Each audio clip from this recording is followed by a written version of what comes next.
मित्रांनो, सध्या एक छोटासा गोंधळ सोशल मीडियावर दिसतो आहे आणि तो गोंधळ म्हणजे यंदा नक्की होळी कधी आहे. त्याचबरोबर धुलीवंदन कधी आहे. सगळ्यात महत्वाचं चंद्रग्रहण आलेलं आहे, तर ते चंद्रग्रहण होळीला आहे की धुलीवंदनला आहे.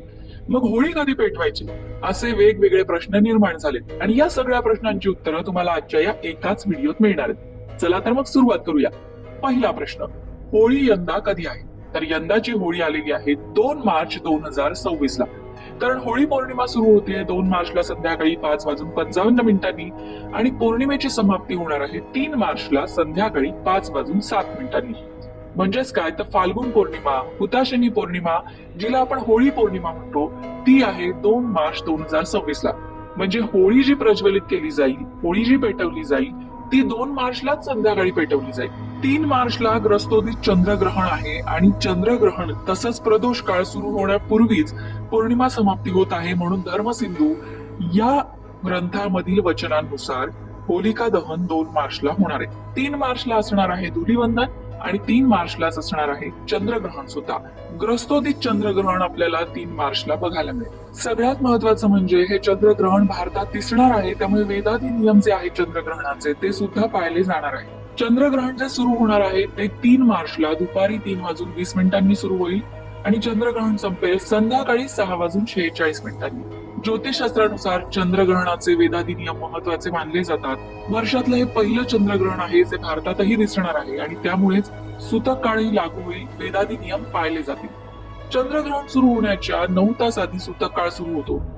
ज्योतिष आणि धार्मिक मान्यतेनुसार या काळात कोणतेही शुभ कार्य करणं टाळायला सांगितलं जातं. तर मंडळी, थोडक्यात इथे हे स्पष्ट होत आहे की होलिका प्रदीपन जे आहे, अर्थात होळी जी पेटवायची आहे ती 2 तारखेला पेटवायची आहे आणि धुलीवंदन 3 तारखेला आहे आणि 3 तारखेलाच चंद्रग्रहण सुद्धा असणार आहे. म्हणजेच चंद्रग्रहणाचा आणि होळीचा तसा काही संबंध नाही. हिंदू पंचांगातील शेवटचा आणि निसर्गाच्या परिवर्तनाचा साक्षीदार असलेला फाल्गुन महिना, या फाल्गुन महिन्यामध्येच ही होळी पौर्णिमा असते. हिंदू पंचांगात चैत्र महिन्यापासून सुरू होणाऱ्या वर्षचक्राचा फाल्गुन हा 12वा म्हणजे शेवटचा महिना असतो. शिशिर ऋतूचा हा दुसरा महिना असून या काळात निसर्ग जुनी पानं गाळून नव्या पालवीसाठी सज्ज होतो. 18 फेब्रुवारी पासून फाल्गुन महिना सुरू झालेला आहे आणि या फाल्गुन महिन्यात जी पौर्णिमा येते त्या पौर्णिमेला आपण होळी पौर्णिमा म्हणतो. या होळी पौर्णिमेला सुद्धा निसर्ग जे करतो तेच आपल्यालाही करायचं असतं. होळीमध्ये जुने विचार जाळून टाकायचे असतात, नकारात्मकता जाळून टाकायची असते, सगळ्या निगेटिव्ह गोष्टी सोडून द्यायच्या असतात आणि नव्याने सकारात्मकतेला सुरुवात करायची असते. फाल्गुन हा वर्षाचा शेवटचा महिना असल्याने आणि त्यात होळी आणि धुलीवंदन वगळता फारसे मोठे सण किंवा शुभ कार्यासाठी मुहूर्त नसतात. म्हणून अनेकदा आपण उपरोधिकपणे म्हणतो की आधीच उल्हास त्यात फाल्गुन मास. म्हणजेच काय तर शुभ कार्य खोळंबल्यामुळे काही जणांना हा महिना जरा अडगळीसारखा वाटू शकतो. तरी आध्यात्मिक दृष्टिकोनातून मात्र हा काळ महत्वाचा आहे.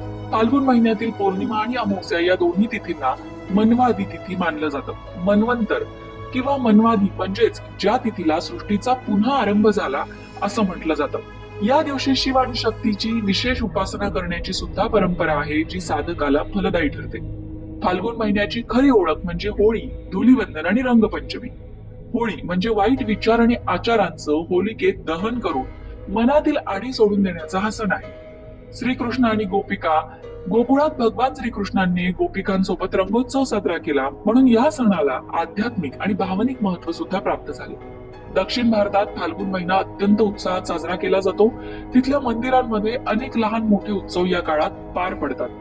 फाल्गुन म्हणजेच केवळ रंगांची उधळण नाही, तर पुरणपोळीचा गोडवा सुद्धा आहेच.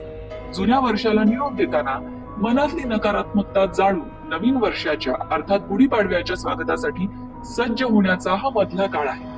31 डिसेंबरला आपण जाणाऱ्या वर्षाला बाय बाय करतो आणि येणाऱ्या वर्षाचं स्वागत वेलकम करतो. पण आपल्या मराठी महिन्यांची सुद्धा माहिती असू द्यावी. फाल्गुन महिन्यात सुद्धा आपण एका वर्षाला निरोप देत असतो आणि चैत्रापासून एका नव्या वर्षाचं स्वागत करत असतो.